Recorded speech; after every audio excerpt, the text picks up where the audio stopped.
And we are back, the Kickback Pod, back yet again after, I would say, quite a bit of a hiatus. So, we're going to start off this pod, first of all, by saying a big sorry to all the listeners for being away off the air for quite a bit. Let's just call it a bit of a summer break that me and Fabs were on. We both had quite a lot of things actually going on in each of our personal lives, but we'll get to that a bit later. But for those of you who are back with us, shout out to all of you for sticking with us. We're definitely going to try to be a lot more consistent with the pods. And something that we're doing that's kind of new with this pod, based on a lot of you guys' requests, especially those of you who follow me on YouTube. You guys were requesting that we start uploading some of these podcasts to YouTube. So we are going to try doing that with this podcast. So that will be just another place you guys can check us out. So, but before we get into our main topic of the day, which, by the way, will be all about sneaker collabs. So there was a recent list uploaded by Complex where they ranked their top 25 sneaker collaborators power rankings in the world right now. We have some thoughts about that for sure. The list was pretty interesting. And then we are going to not only give you our thoughts, but we're also going to give you the top 5 sneaker collaborators according to me and Fabs, according to the Kickback Pod. So before we get into all that, I haven't talked or seen my man Fabs in quite a while. So how you doing, my man? Dude, I'm good, man. I mean, the last time we saw each other, you were tying the knot, which was a beautiful moment. So I'm doing really well. I thought the wedding was beautiful, and we'll talk about that a little bit more later when it's your turn to talk about what you've been doing. But nah, man, I mean, the time in the south of Spain was amazing. I came back with a nice glow, which after 5 days of rain in Berlin is now pretty much gone. But I'm just, happy to be back. And as you said, I think this is probably our second summer hiatus of 2024. It's a busy life at the moment, but we are looking at ways we can, reformat this pod and get you more regular content, but don't want to give away too much too soon. So you'll probably be hearing more on that in the coming episodes or coming weeks. Just know that we're hard at work at coming up with the best content format we can give you. And part of that is testing out video for the first time, man. And it's a bit weird seeing myself on camera whilst we're recording. I do video podcasts with my man Amadeus with Oshun in German, except there I'm sitting in front of an actual camera and I can't see myself. So it makes it a little bit more natural. Right now, I'm just like staring at myself the entire time. Nah, man, but super excited to be back. I think this episode is going to be a dope one. It's a great topic, lots of discussion, but we'll get to that later, man. How are you, man? Freshly married, glowing, figuratively, literally. What's up, man? Yeah, it's been definitely maybe the peak of my life so far, the last few weeks. Had my wedding, so that was part of the reason why we couldn't do a pod, guys, because I was very busy planning for this wedding. I had some friends and family coming over from North America, some from South America. I also had some people flying over from Berlin, like my man Fabs, who I was super happy to see you guys there, you and the fam. And yeah, the wedding was just incredible. A lot of people, told me that it's one of the most stressful weeks of your life, and on the day of, you're going to be so stressed that you won't even enjoy your own wedding.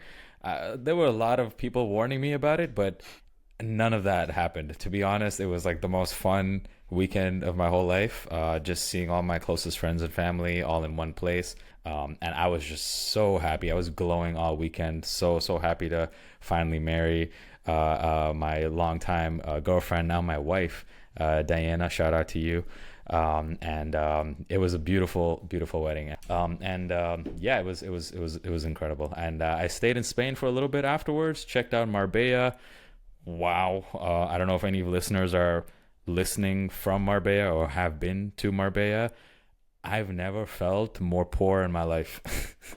Like, everyone there's got a yacht. Everyone's got like a Ferrari, the latest Lambo. I've seen like the Porsche truck, the Lambo truck, all parked next to their yachts. I mean, it was insane. Marbella.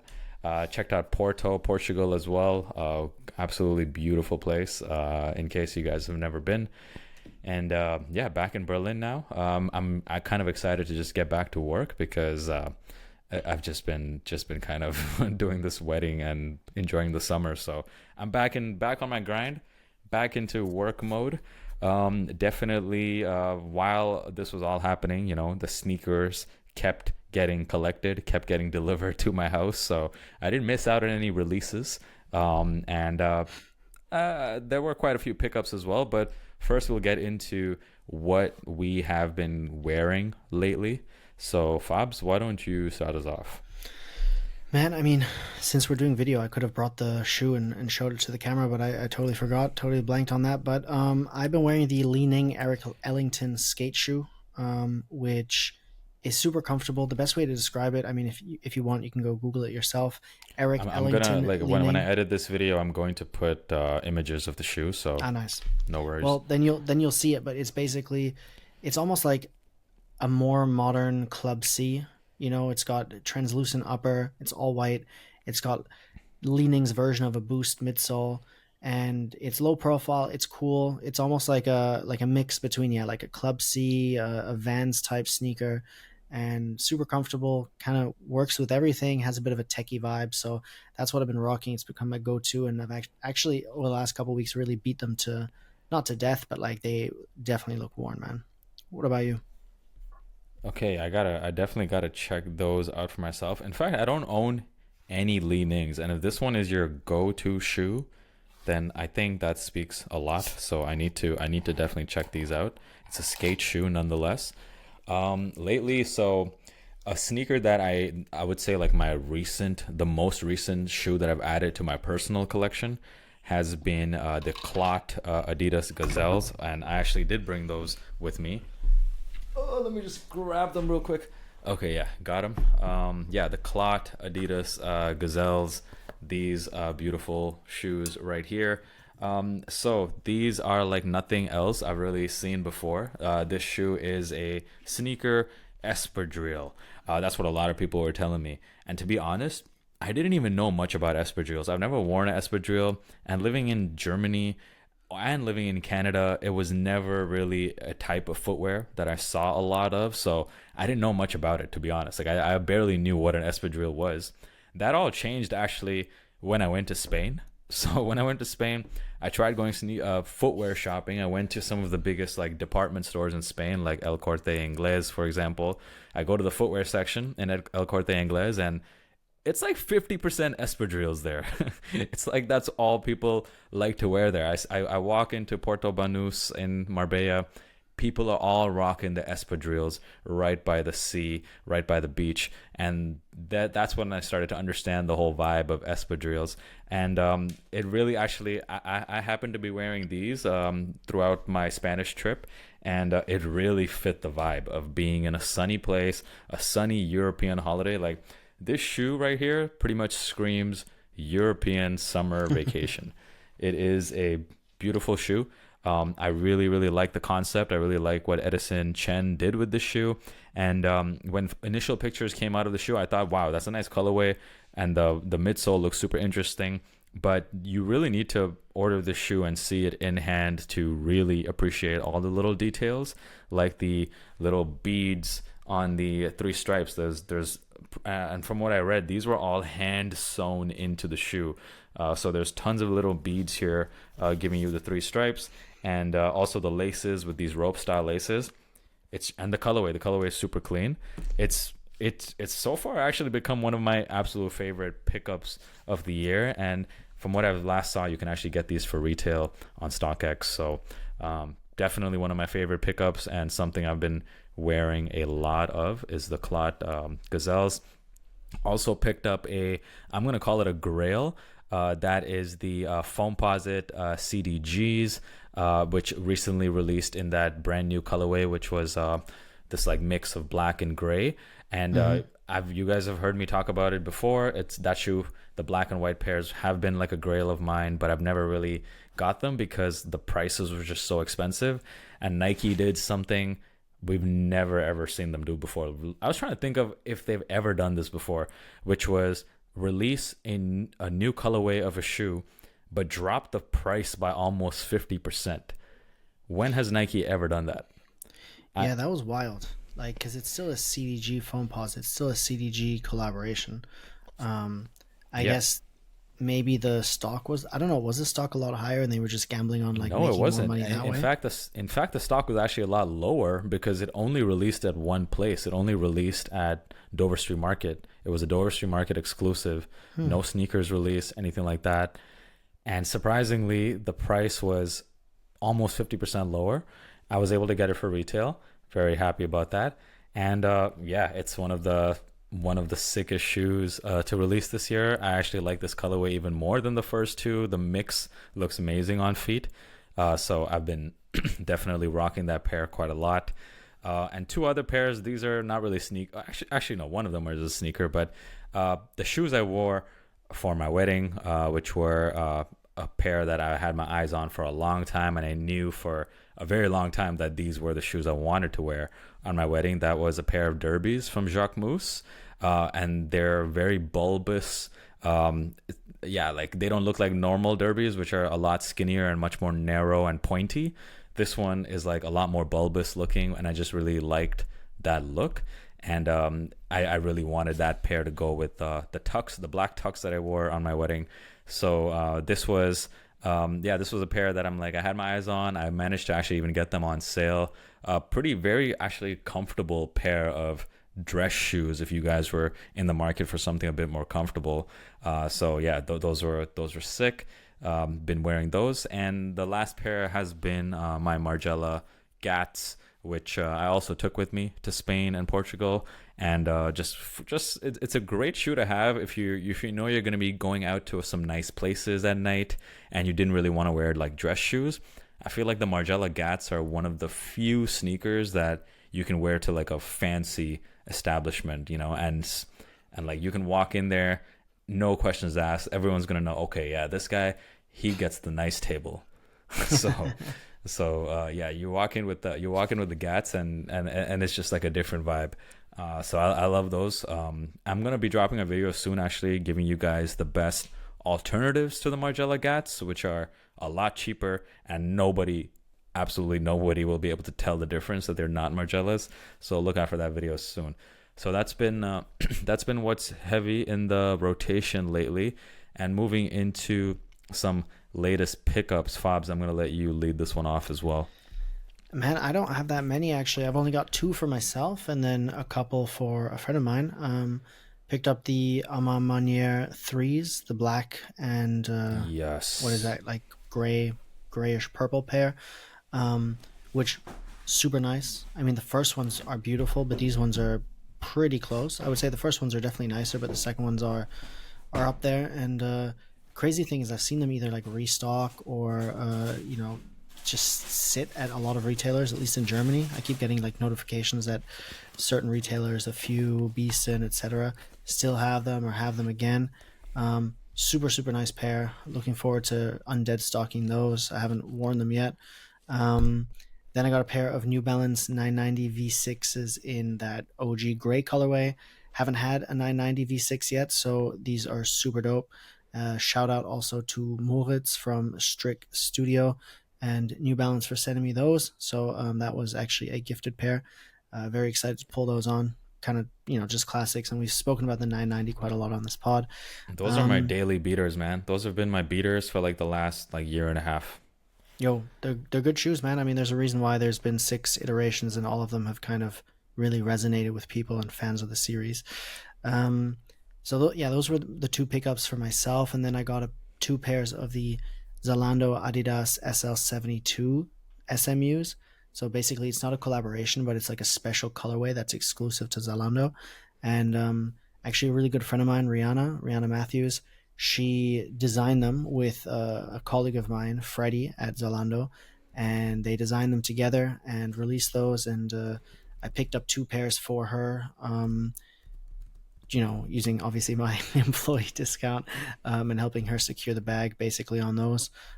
Super nice shoes. The story there is that the colorways, there's two. There's a black one and there's a white one. Those are based on the very first Adidas Sambas from like the, what was it, like the 40s or whenever they released first.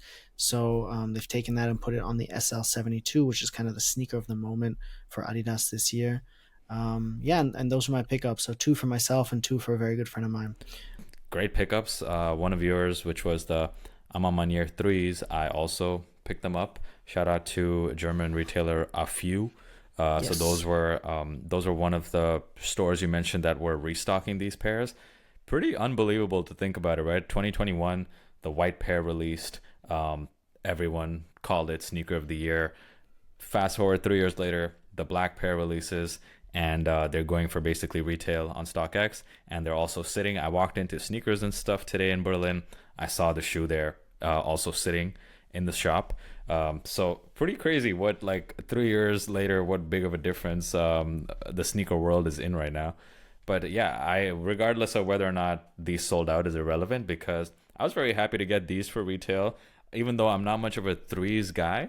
But I actually really appreciate this collab. I think James Whitner, who we will be talking about a bit later, I do think he's simply one of the best collaborators out there for Jordan Brand.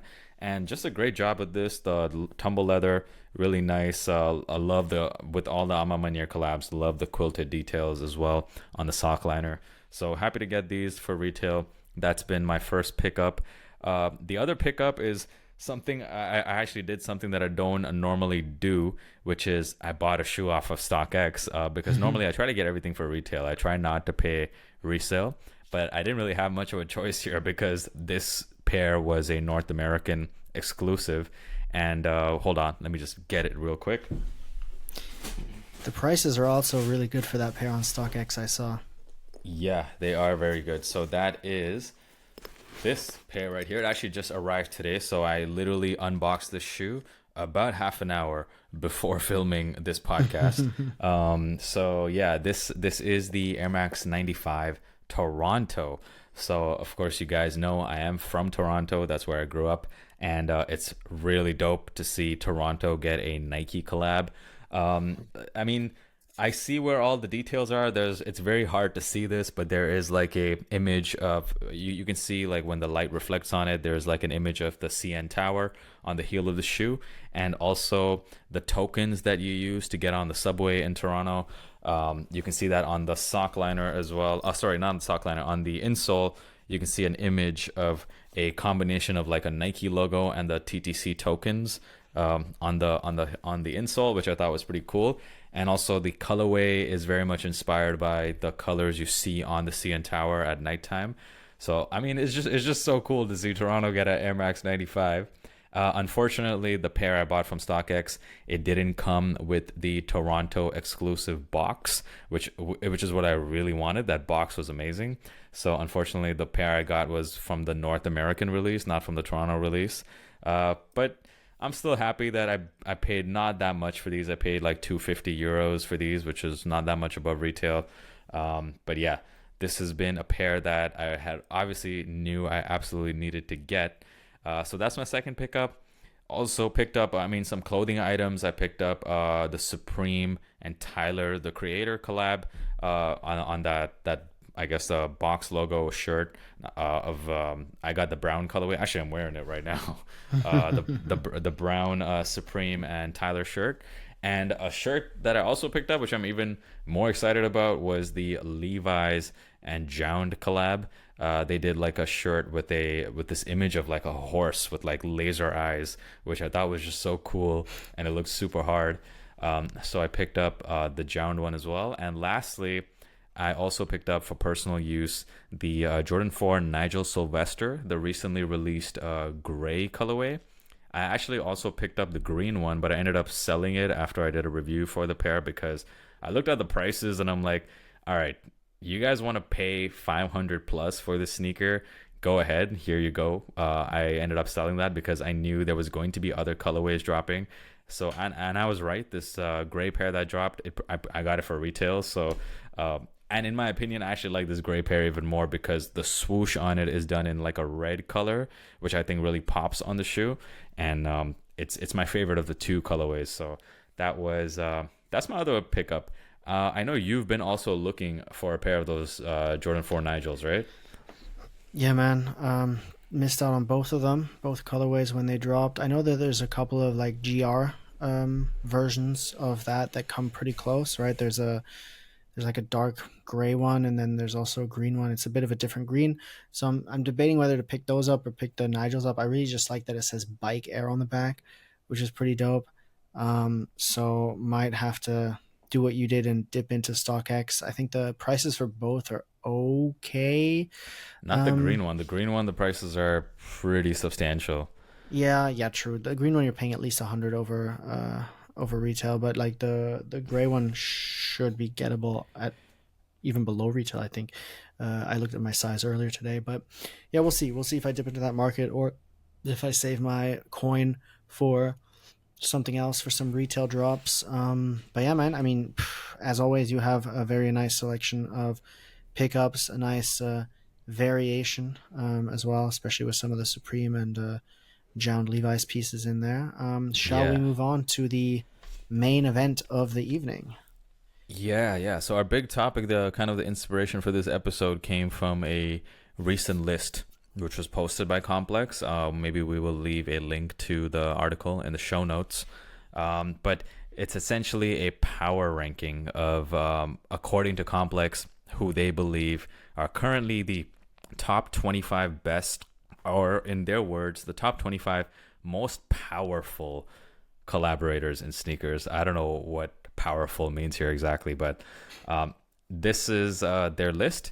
What we're gonna go do real quick is we're just gonna give you the list without actually commenting on each one. We're just gonna read the list right now, and then after that, I'll we'll both let you know our thoughts on it very quickly, and then give you guys each of our top five collaborators currently in the sneaker game. So I'm gonna read through the list. So at number 25, Trophy Room. At 24, Clot. 23, Undefeated.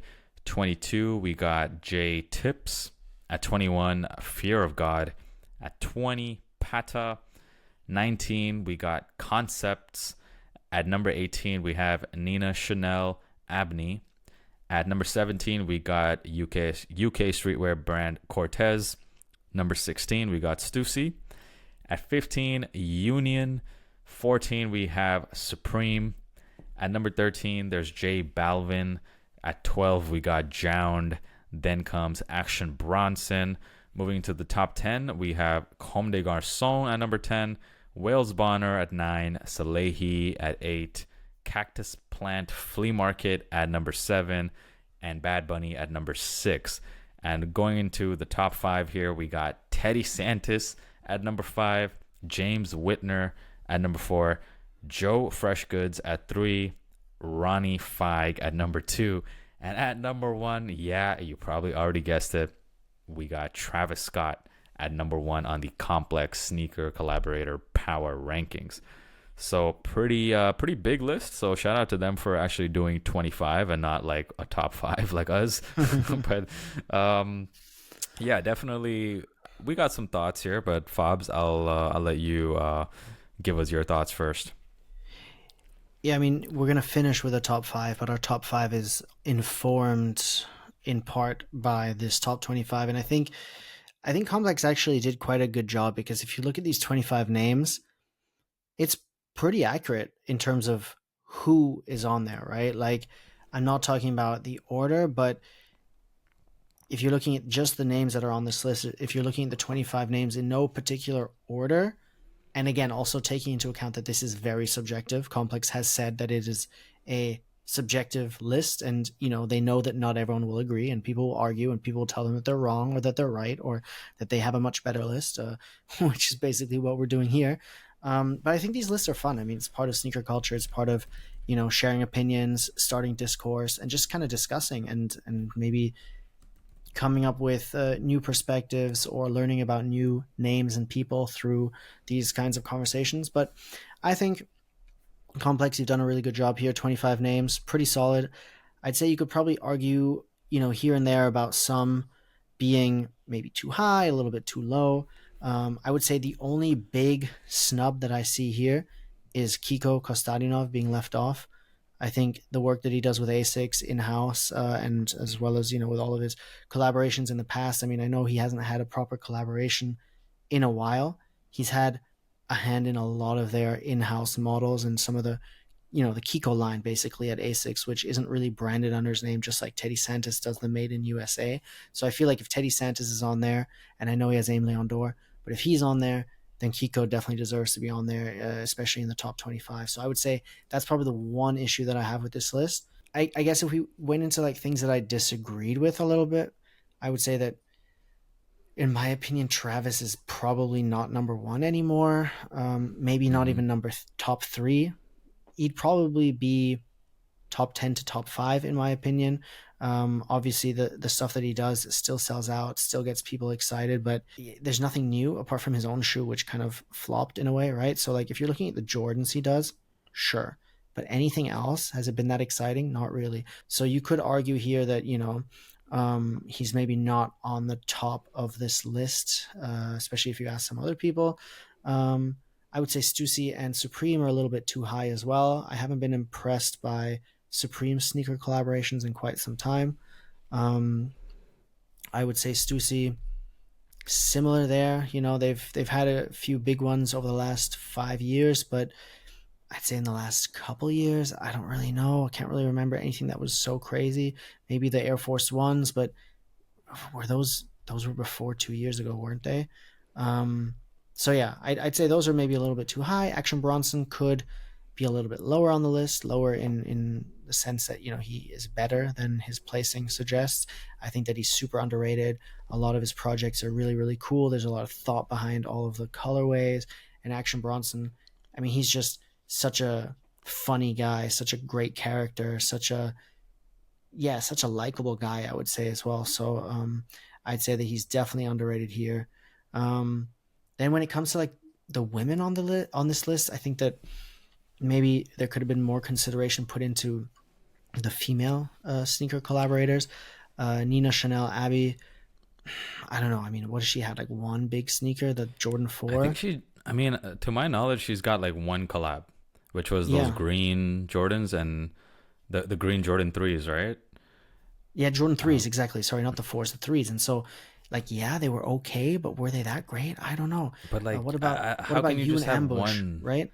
Yeah, Yeah, like exactly. You and Ambush, even Martine Sakai, for Rose, example. Aleli May, Sakai. There's a lot of names on there, a lot of female names as well that you could have put in over Nina, in my opinion. But again, I don't want to knock what she's done. That three was really, really nice. And they are going off of like recency bias as well. So something that has been done in the last 6 to 12 months maybe ranks higher than something that was done 2 years ago, for example. But But I think I just the don't know. fact that she's got just one, I feel like should automatically disqualify you from this list, at least for me, because in order to be considered a good collaborator, I think there needs to be a bit more history built up. You can't just have one. Yeah, But true. I It's mean, I mean yeah, it's I mean power rankings also. Although to be fair, sometimes there's power rankings where like let's say we're looking at like NBA power rankings and somebody comes out and like has like a 50-point game out of nowhere, they shoot up in the power rankings because the power yeah, rankings are true. very very current. So I can see the argument for Nina from that perspective. But again, Those threes weren't a 50-point game though. yeah, it's true. It's true. That's You a good know. point. And then also like looking at like names outside of like women, right? Like what about Skepta? Like what he's doing with Puma is really exciting. And I think that, you know, once the sneakers when the Puma stuff comes out, maybe he'll feature in a later edition of this list. But again, like I said, all in all, pretty solid list. I can't complain too much. My top five definitely looks a lot different to theirs. But I'm interested to hear what you think. Like, I mean, you've replied to some of the things I said, but what were your first thoughts when you read this list? Well, I do have very similar reactions to you. So, first thought was regarding Travis. Seeing him at number one, I thought definitely shouldn't be there at number one. Mainly because when it comes to, at least in my mind, if I'm putting this list together, I'm putting it based on the strength of the collabs, meaning like how much thought went into these shoes, how different are these shoes compared to the regular product? How much did sneakerheads really like respond to these shoes? Was there like some kind of story behind the shoe? Like, you know what I mean? Like the strength of the collab. I'm not looking at it from like who's the most popular person on this list. I know I just saw this video of a Travis Scott concert in Brazil, and there was 115,000 people at the concert, all jumping up and raging. I mean, it's very clear he's a super popular guy, and I think that it is true that he's one of the few people that even right now in a depressed sneaker economy, his sneakers still do sell out. They still go for a pretty significant retail resale price. But to me, that doesn't tell me that he's like a powerful sneaker collaborator. I just think he's a very popular person. That's why his shoes are selling out. It's not necessarily a reflection on how good the shoes are, because let's be honest. I mean, if you look at his recent sneakers, it's just been same colorways of the exact same shoe, even though they told us a while back that we wouldn't be seeing any more new colorways of the lows and the highs, but that was a lie. We still keep getting more lows. There's more lows scheduled to release in the fall and winter of this year. I mean, like it's just getting that collab to me has become very played out. So I don't think he should be in the even the top five in my opinion on this list. So, but of course, if the list was based off of who sells the most and whose collabs go for the most amount of money, then I get why he would be number one. Yeah, true. But yeah, that was the first thing that jumped out at me. The second thing that definitely immediately jumped out at me was something you already pointed out, which is where is Kiko Kostadinov on this list? Because he is like one of the goats, I think, when it comes to collabs, because there isn't a more like cohesive partnership, I think, in sneakers than Asics and Kiko. They even have like their own line developed. So him not being on the list is crazy, and the fact that him being not on the list also kind of showed me something else that was kind of biased about this list, which is it seems to be very North American biased. Yeah. Because a lot of these like European collaborators are missing, such as Kiko, such as Martin Rose, such as even Skepta, who I think, from at least when it comes to artists, he should be on here because his collabs do tell a good story, and his collabs are actually sick. Like, they're some of my favorite Nike collabs recently.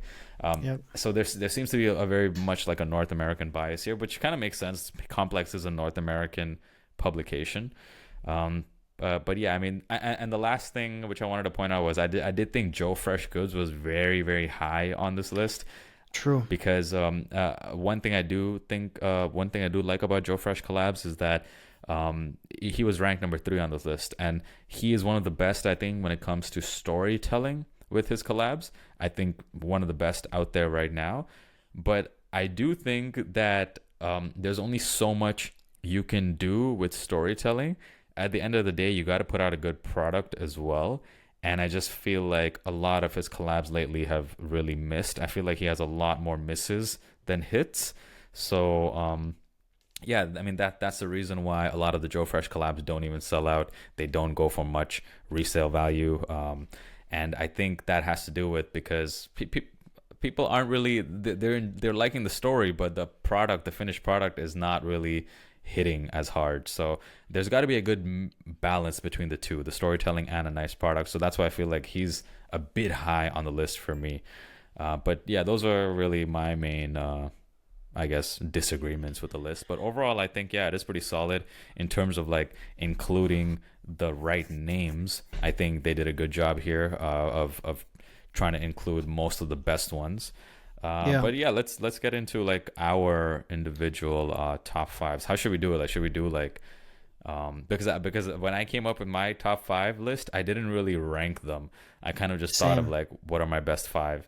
I didn't rank them either, but we could just go through them, I guess, like name by name, right? It doesn't need to be a ranking. We just need to say like, why are these one of the 5 best collaborators?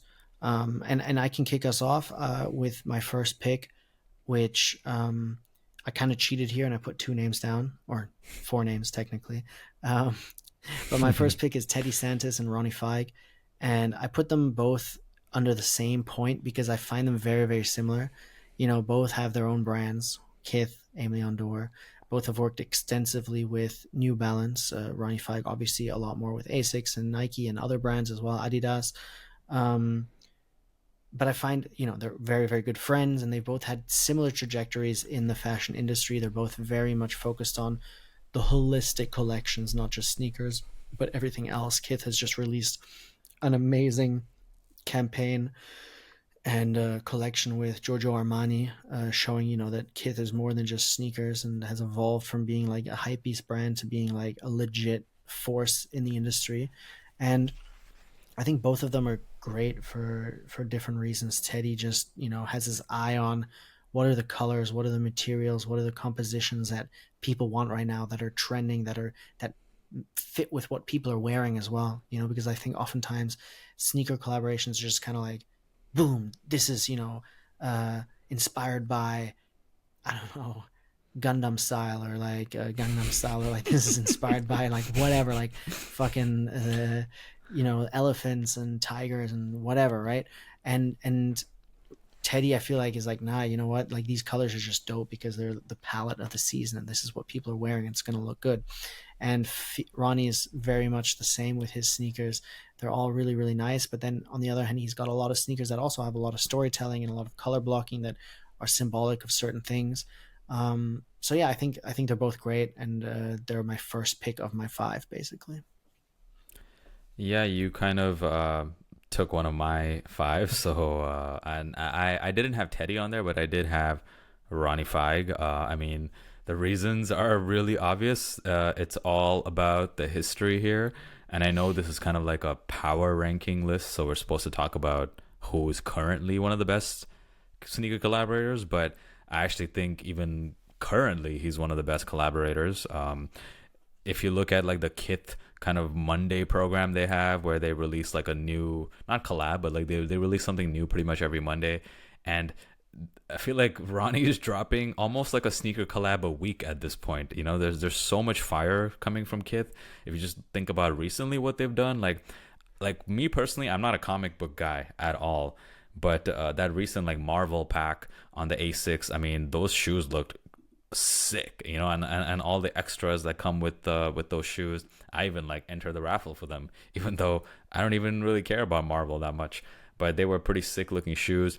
You look at what he did with the 8th Street Sambas, that's like, wow. Like, I mean, he did an amazing job there, because that's something that nobody even thought of, like combining 3 different brands into one sneaker, and the shoe looked very cohesive. I mean, everyone kind of wanted it, right? And the follow-ups to that as well, like the 8th Street Gazelles and some of the other pairs. Yeah, I mean, those were like one of my favorite shoes last year. And then of course, like if you really want to talk about the history, of course, I mean, there's like 10 plus years of collab histories with some of the biggest brands as well, like Coca-Cola, a few others. I mean, if you walk into, I remember I walked into Kith Tokyo last year, and they have actually at the Kith Tokyo store a pair of shoes from every single collab of Ronnie's, and it takes up almost the entire store. Like, that's how many pairs there were. Wild. Like there was like this massive display of collabs. So it's like, I mean, the proof is in the pudding, as they say. So definitely Ronnie deserves to be on the list. By the way, you're going to Tokyo soon, right? Yes, this reminds me, I need to ask you for some recommendations. I mean, I went before and I have some spots saved from last time, but definitely need some spots from you. And for anyone listening, man, if you have some recommendations, slide in my DMs, slide in JD's DMs, get them to me somehow, because I'm going to be there for a week and I'm super excited for all the food, for all the, just all the culture and Dude, shopping, it's of the course. greatest city in the world, man. Oh, I've said when it I'm to back, everyone. I mean, let's just say it now already. Like, when I'm back, we can do like a Japan debrief in the next episode, and it'll be just For like a sure, for sure. Japan I'm gonna be episode. going there pretty much like a week after you, so Yeah, true. or 2 weeks after you. So definitely when we get back, and I guess we'll be back by end of October. So we'll do a Japan deep dive Oh, once for that sure. happens. But yeah, we got off topic a bit. So who's the next person on your top 5 collaborators? So we discussed him earlier, so I might as well go with this one. Kiko Kostadinov. I think we've both pretty much said it already. He's an amazing collaborator. His A6 collaborations were always the most wanted A6, so they're kind of like a cult favorite among A6 stands. And now that he's moved in house with his team, they're making some beautiful sneakers, some like reimagined versions of classic A6 shoes, and they almost never miss. Like some of their shoes are just so good. The colors they use, the little tweaks to the design. So for me, it's almost criminal that he was left off this list. And I'm like, I really, really hope that he was number 26. Otherwise, I'm gonna be have to, have some words with the complex staff just because my boy Kiko, he's been killing it for so long. No, that was wild to me that he wasn't even mentioned. He wasn't even given an honorable mention. Like to me, that almost invalidated the whole list, and I didn't even want to pay that list any attention because it's crazy that Kiko is not on your even. You have Nina, Chanel, Abney over Kiko. I'm sorry, man. Complex. What are y'all doing, bro? Dude, um, I think like a really good way. I just thought of this. Excuse me for jumping in, but no, so all I've good. been watching a lot of The Bear, right? And first of all, great show, right? Great show. Second of all, it made me think like also The Bear and Emily in Paris, and you'll see where I'm getting to Oh with man. this. Okay. Um, but like, if sneaker collaborators or sneaker designers were awarded Michelin stars, Kiko would have three. You know what I'm saying? Like, Yes. Man, that's a great analogy. yeah. I get it. You're right. You get it? Yeah, yeah. It's just like I think that's all you really need to say. Yeah, dude, I think you said that so perfectly. It's funny thing you mentioned the bear, and this is a sneaker podcast. Jeremy Allen, I think that's the lead Yeah, actor, right? Jeremy Allen. Jeremy Allen White. Jeremy Allen White. I read this about him, and there's plenty of picture and paparazzi evidence for this. He only wears white on white Nike Cortezes. That's his Yeah, favorite shoe, and that's all he buys. And he complains about how Nike never really releases white on white Cortezes often enough, but whenever they do, he'll buy like 20 pairs and he'll only wear those. that's pretty So baller. yeah, Like as like a famous person who could have any sneaker that you want, and also just in general, I think it's baller to have like that one shoe that you wear at all times. yeah, You know? yeah. I think that's pretty cool. Like I think that, like the uniform is just overall quite underrated in fashion. Yeah, I thought that was pretty cool about him too. But yeah, yeah. okay. So you mentioned Kiko, and of course, like once again, I also have Kiko on my list, of course. And for we already, I don't need to discuss it anymore. We know why Kiko should be on the list. So let's move on to the next person, which actually we also both have on our list. So you can tell us who that is. Yeah, I mean it's James Whitner, and he was in their top. I think he was in their top five as well.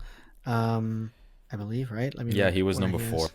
Number four. Yeah, I think James, I've interviewed him a couple times, spoken to him a lot over the last few years, and man, Ama Manier and social status and storytelling is just so great. And it's storytelling that comes with like a purpose and like everything he does is thought through. Everything the team does is really like for the community, by the community. They, really push their partners, whether it's Nike, Jordan Brand, whoever, to really put money where their mouth is and not just make a shoe, but also like invest in the community, invest in like whatever Whitner is building with his team. And I know that there was some controversy about backdooring and some Chinese stuff or whatever, and you know I think obviously that's a bit of a blemish, but I don't even regard that as important. I think the product speaks for itself, the people that want the product. And we spoke about the threes earlier, the first one's being beautiful, the second one's being almost as nice, and works of art in their own right. And yeah, maybe people have like cooled a little bit to the Ama Manier Jordan collaborations, and maybe they will not sell out at the rate that they sold out before. But let's not forget they had a lot of big hits that sold out very early. And all in all, I've seen people liken what Ama Manier has done with Jordan to what Virgil has done with Nike in the 10. And obviously, I find Yeah, it a little bit of a stretch, but I get why people are making that comparison. They have some very, very good collaborations. They have like a design language that is instantly recognizable, and they have great storytelling. And I think that is a very, very potent mix. So James Whitner, man, for sure, he has to be in my top five for sure.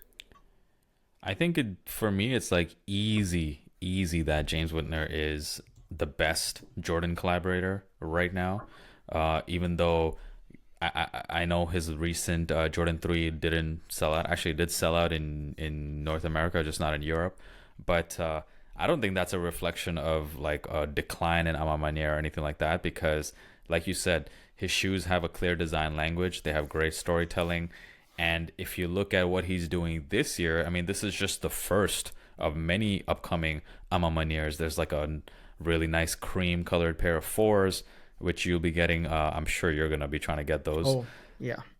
And the pair that I actually really have my eyes on are those Air Max 95s. Like those look like luxury vibes. They're I dope, love the man. color. The colorway on that looks amazing.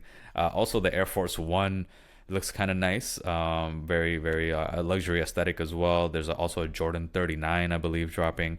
Yeah, I mean, he's got, and even like the way that the marketing of that entire like collection, how they had like all the shoes kind of lined up next to each other, it reminded me of like the 10, the off-white, the 10 actually, the way Yeah, they kind of true. displayed it. So it's I can see that Virgil James Whitner collab comparison. Yeah, I mean, I think his shoes too. The other cool thing about them is the materials that get used on these shoes are so premium compared to anything else Jordan does. Like the quilted lining is just so nice. Uh, Usually I'm a big complainer of spending 200 on a pair of Jordans because you're getting some very crappy materials compared to other brands that sell shoes for 200, but not the Ama Maniers. The Ama Maniers, I'm always happy to pay retail. That's why I even paid retail for this black pair, because I'm like, yeah, I don't have to pay resale for this, for materials this good, for a shoe this nice. Yeah, sign me up. So yeah, definitely James Whitner, I think, belongs on this list. We got two more to go, and this time both of them are different for each of us. So I'll let you give us your two. Give me one of them first.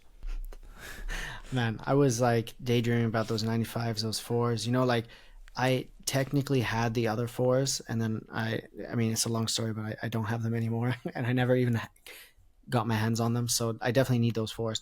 That's kind of what I was thinking about. I was like, damn, like if I got those fours and I still had the other fours, I would have both. And I was like daydreaming that. And I was like, wait, what did he ask me? Fuck.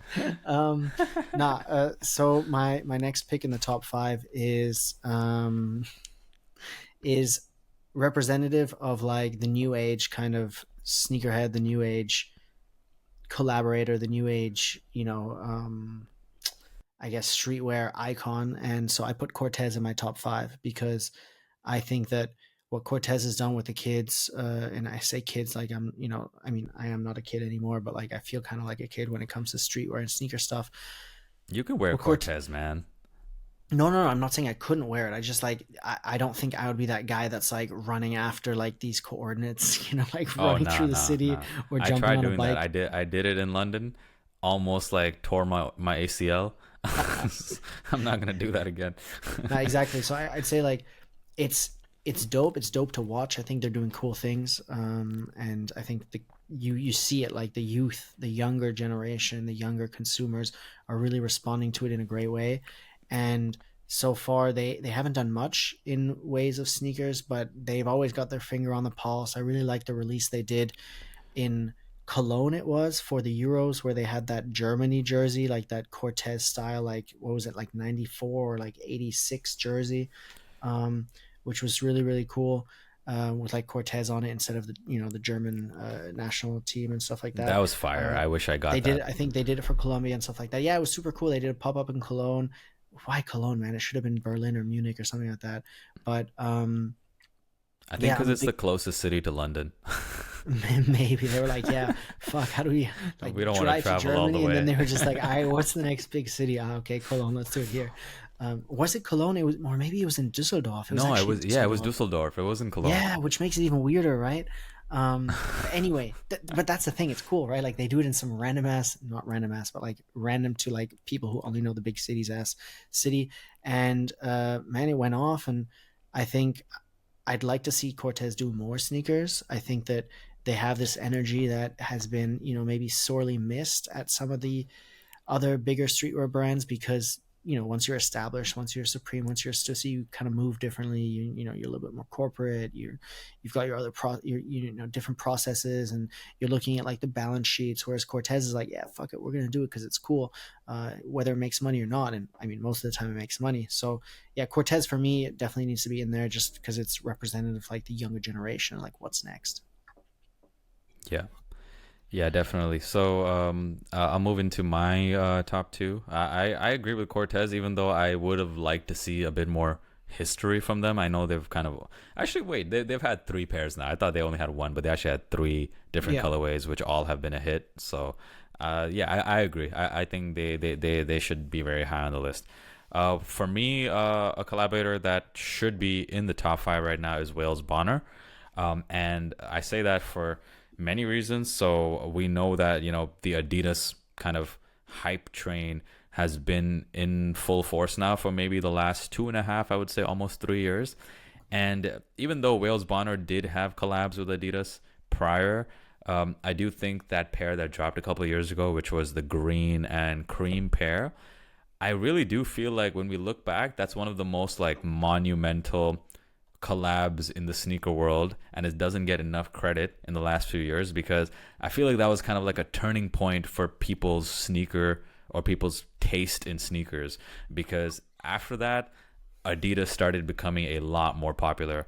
You started seeing that shoe all over TikTok, specifically that green and cream pair. You started seeing it on Instagram mood boards. You started seeing Hit in New York posted all the mm-hmm. time.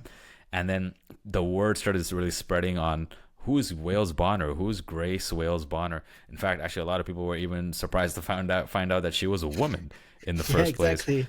Like a lot of So people were like, "Oh man, Wales Bonner is so dope, man. He has great sneakers." It's like, nah, bro. exactly, yeah. So yeah, Wales Bonner. I mean, what I've liked about all, first of all, I don't think anyone has done a samba better than her. Like every single collab on the samba has been so nice, like football heritage, and also how every pair that she's released so far has come out with completely different materials. We had like the pony hair, we had like that Hmm. metallic silver, we had the nylon pairs.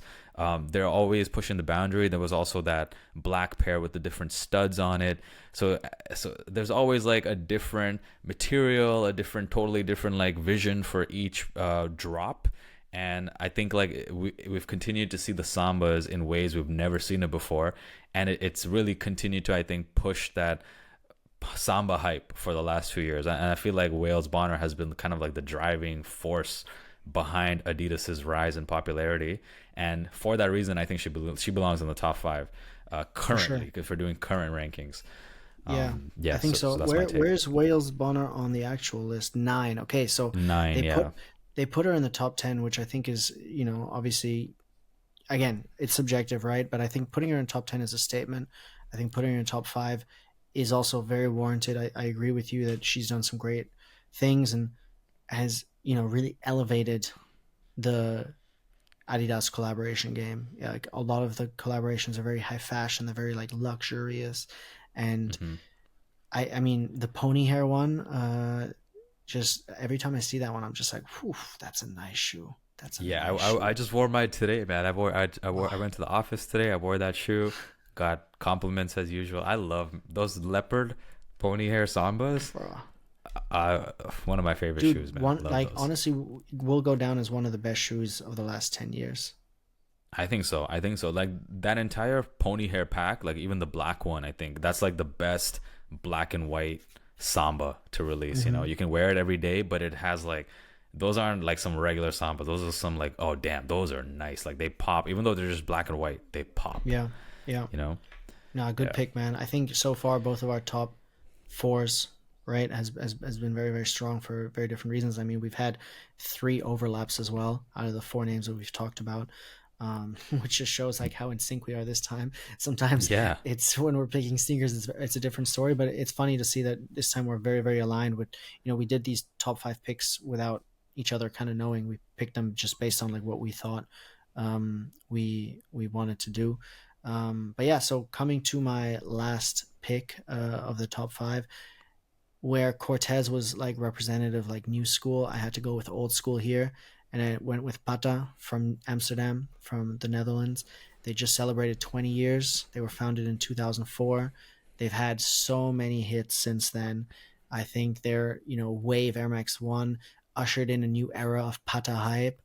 The chlorophyll Air Max 1s that they've brought back are also beautiful. I've seen them all over my feed recently. So, I mean, yeah, 20 years, dude. Like surviving 20 years, becoming a globally known retailer and brand and collaborator, and collaborating with some of the biggest brands there are, all the way from like Nike to Reebok to New Balance. Just, yeah, man, hats off to the whole Pata crew. Those guys are like always keeping it real. They're all about just family, friends. They're all about community and their heritage, and yeah, I think they have great storytelling in the sense that it's not overblown. It's just kind of like, hey man, we stand for this. These are our shoes. They're cool. If you fuck with us, buy them. If not, all good, man. There's going to be enough people that want them anyway.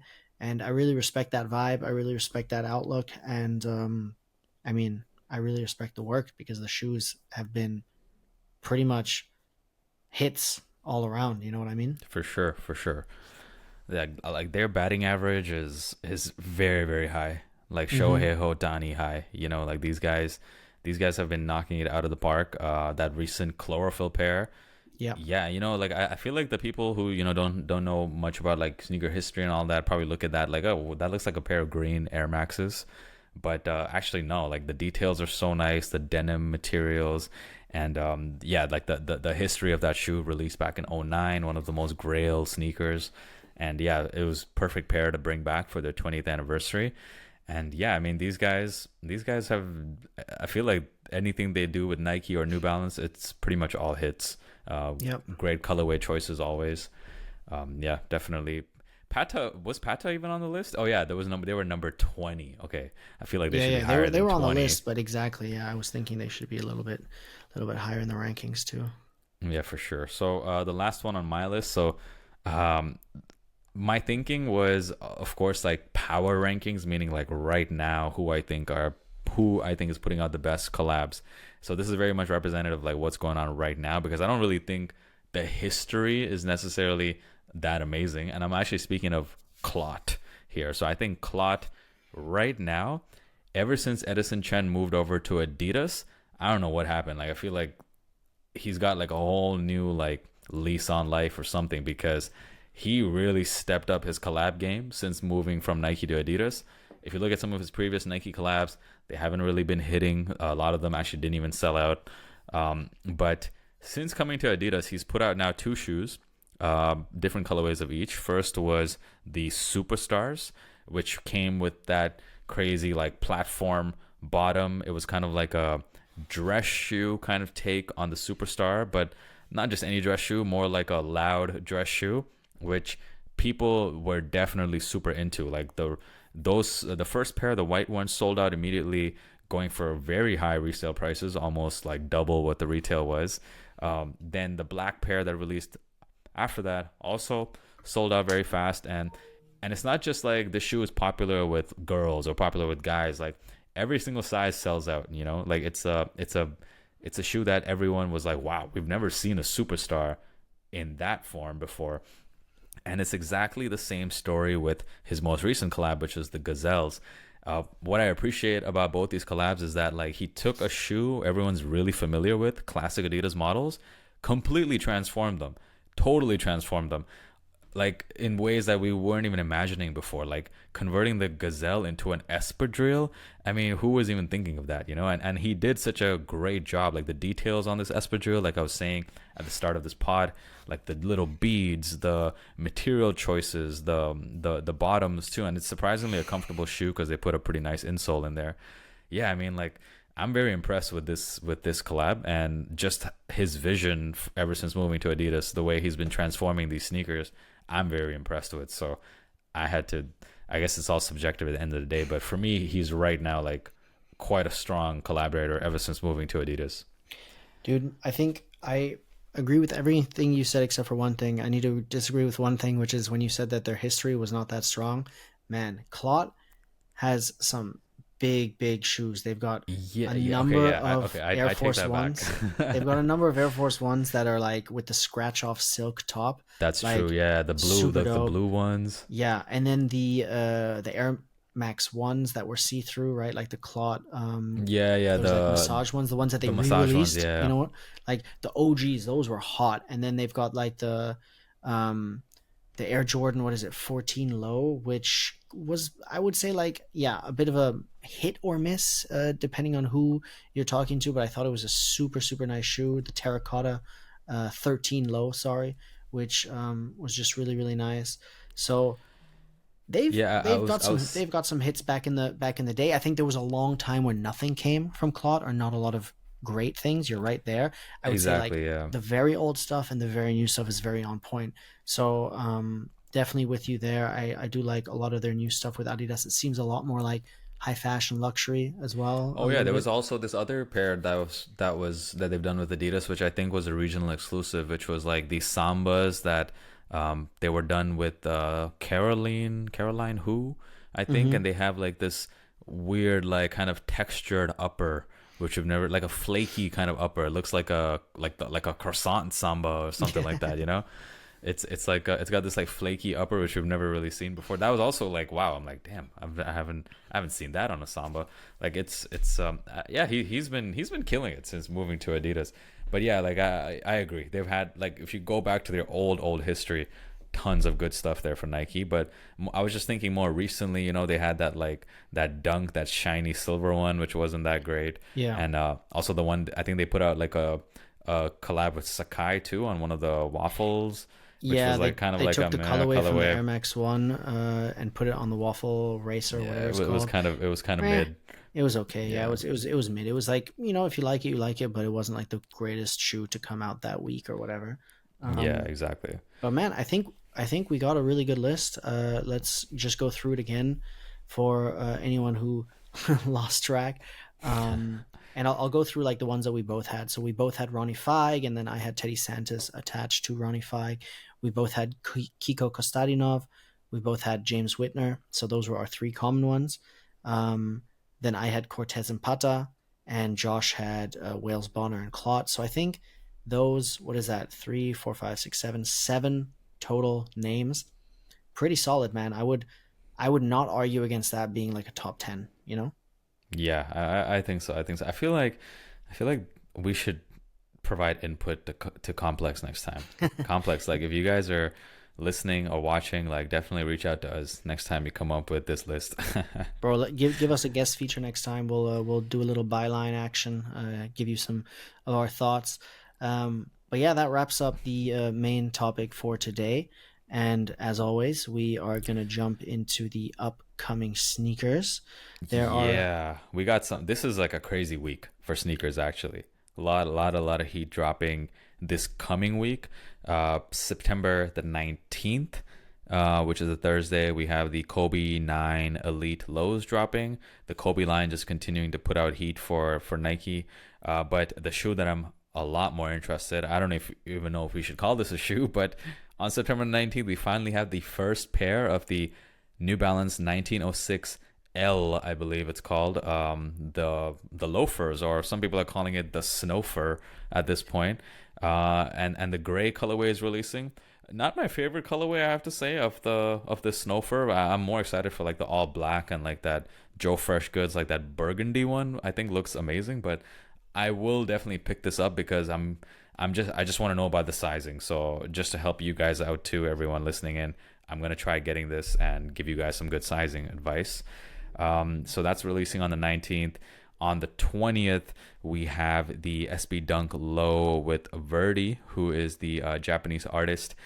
He's releasing a very nice looking pair of dunks, which is like this blue gaze and enamel green colorway. And from what I read, there's only going to be 20,000 pairs of these worldwide, so it should be very difficult to get these, of course. There's also on the 21st a pair that I'm very excited for, which is the Bad Bunny Adidas Gazelle Indoors in the black and white colorway. That San Juan pair, the blue one, was the first pair. This is the second pair. I think this one will be easier to get. A lot of retailers are getting them. But you guys know how popular Bad Bunny is, so don't expect these to be sitting. Definitely going to be a tough one to get. And of course, we have on also, I believe, on the same day, September 20th or 21st, there is also the Ama Manier fours, which we just talked about, James Whitner. He should be dropping his pair. And there's that it's going to be dropping on Ama Manier on the 20th, and then I believe a sneakers release will be the following week, and other retailers will be getting it on the 28th, a week later. Some other pairs to talk about. The 21st should be the release of the Jordan 1 Low Dark Mocha as well. Even though Jordan 1 Lows are not that hyped anymore, this might be like the best one to release all year. Very, very clean pair. Also on the 25th, we have the Nike Dunk Low Ceramic releasing. Yeah, it's already getting a retro, even though it's only, I don't know, a couple of years old at this point, but we're already seeing another retro of the ceramics. Interesting. It's a bit ridiculous, but whatever. Yeah, I know. It's Nike. Yeah, it's way too soon for a retro, in my opinion, but okay. ASAP Rocky is going to be dropping a shoe with Puma. It's called the Inhale. And I think it's a really interesting looking shoe because it seems to be already kind of aged and it looks like it's already worn before you actually even wear it yourself. So maybe some of you guys are into that. But then also on the 27th, we have Drake releasing his Nike Hot Step 2 in the black colorway. So we already saw a white pair. This is like the all black one that should be releasing. And based on all the other pairs so far, even like the super colorful ones have been selling out really fast. So I expect this shoe has proven to be a lot more popular than I expected because every colorway is selling out quite fast. And I think this black one as well should sell out on the 27th. Anything else before I miss anything? Oh, Travis Scott. He's going to be dropping the Jordan 1 Low in the medium olive colorway, which looks like 3 other colorways he's already put out. But the medium olive colorway of the Jordan 1 Low is coming out on September 28th. And that's about it for now. Yeah, I hope you guys enjoy the episode. I hope you guys who are watching this on video, hope you guys enjoyed the video style format. And please do, if you are watching this on YouTube, please leave a comment. Let us know if you want us to start releasing more podcasts in this video format because we will continue to do that. Yeah, and besides that, thank you guys so much. Oh, also, if any of you guys want a shout out, definitely leave a comment because we will be picking a comment to shout out in our listener of the week in future podcasts. And of course, if you're listening to this on Spotify and Apple Music, make sure you give it a 5-star rating because of course that helps us out. But that's right. 5 stars. And thank you guys so much for listening in. And yeah, we're signing out. We'll see you guys in the next episode. Peace.